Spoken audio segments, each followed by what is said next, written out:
నమస్తే SR7 టీవీకి స్వాగతం. నా పేరు శబానా. మండలంలో 40 మంది బైండోవర్లుగా గుర్తించిన పోలీసులు తహసీల్దార్ కార్యాలయంలో అప్పగింత. బుచ్చినాయుడు కండ్రిగ మండలంలో 28 పంచాయతీలకు గాను రోజువారీలాగానే శనివారం కూడా 40 మంది బైండవులను గుర్తించిన పోలీస్ సిబ్బంది పోలీస్ స్టేషన్కు రప్పించి వారి దగ్గర నుండి ఆధార్ కార్డ్, పాస్పోర్ట్ను తీసుకొని అవి జత చేసి వారికి ఎస్ఐ వెంకట నరసింహం కల్పించి వారిని పోలీస్ సిబ్బంది ద్వారా తహసీల్దార్ కార్యాలయంలో డిప్యూటీ తహసీల్దార్ చంద్రబాబు నాయుడుకు అప్పగించారు.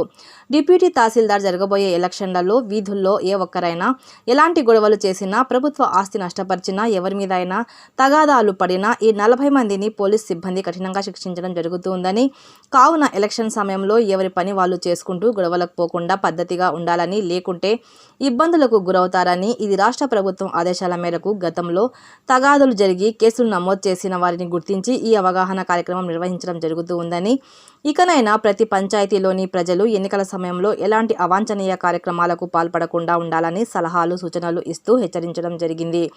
SR7 టీవీ బుచ్చినాయుడు కండ్రిగ మండలం. రిపోర్టర్ రామచంద్రయ్య.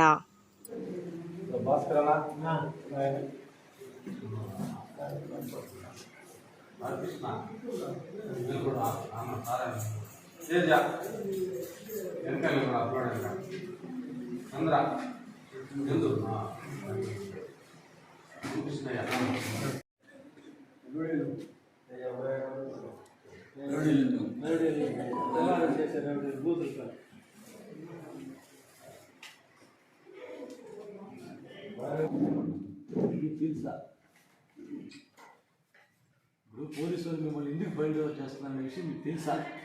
తెలుసు. ఎందుకంటే గొడవ చేస్తున్నాం.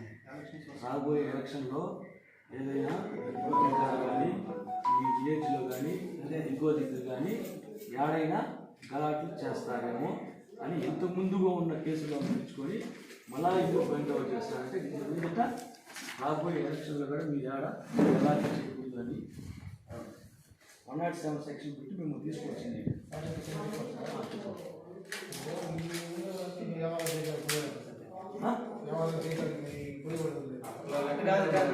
సరే సరే తర్వాత ఏదైనా గలాట్లు చేస్తారేమో అని ఎంత ముందుగా ఉన్న అనుమానంతో మేము తీసుకొని వచ్చినారు. మీరు మళ్ళా చెప్పండి,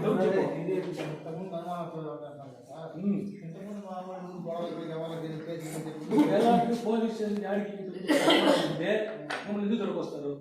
ఏదో కేసు ఉంటుంది మీ పైన, లేకపోతే ఎందుకు దొరికొస్తారు? సరే, ఇప్పుడు సమాచారం ఉంటుందా? ఇప్పుడు మిమ్మల్ని మీరు దొంగతనం చేయాలి, హత్య చేయాలి అనుమానంతో